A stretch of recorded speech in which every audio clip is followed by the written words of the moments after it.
Let's look at a great old example of one of my very favorite weapon types, the Spanish Navaja. Now, when I say it's old, it is, but it's from the 20th century. So it's maybe up to 100 years old, but definitely past the weapon's prime, 17th, 18th, 19th century, that kind of thing, when they would have been more likely to actually be used in duels and self-defense, whatnot. And it is big, as you can see. How big? Well, check this out. We do an end-to-end view, and not even easy to fit in on the screen, as you can see.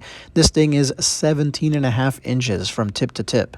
Not the kind of thing you would carry around folded in your pocket very easily. But you could, and the Spanish liked these to be big sometimes. This is obviously not an accurate illustration, but it is a vintage illustration showing that love over on the left, as you can see. The poncho being held in the left hand as a shield, which was pretty standard practice both in Spain and South America. Let's do an end-to-end tour here. It's in really good shape, the blade is.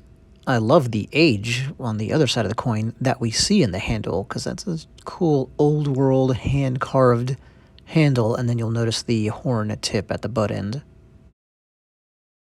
Let's open this thing up and handle it a bit.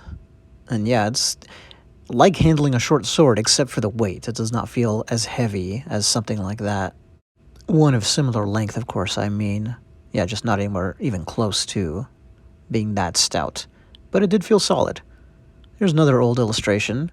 A Navaja duel in progress, and boy, was that ever a common thing. I mean, these things were definitely used in self-defense and offense. There's no doubt about that. They became very popular. They weren't the world's first folding knives, but something about this design really caught fire once they were invented. And notice our man on the left has the poncho for defense, but the one on the right only has his hat, and you would use that if that's all you had.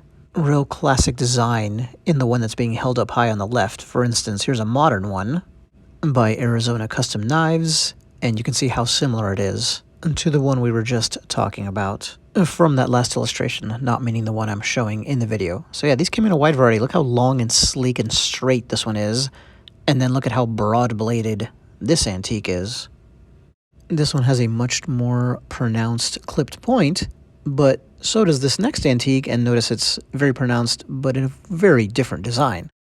Back to ours, again, it was made past the true fighting life of these things, but there's legitimate wear to the handle here. This thing was not built and then it didn't just sit on somebody's shelf or something like that forever. It seems to me it got carried, moved around, that kind of thing.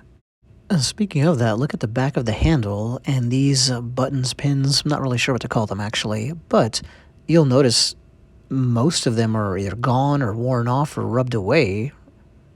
See the change there as we get towards that? So that can't be the original design. I'm thinking that's also a sign of wear.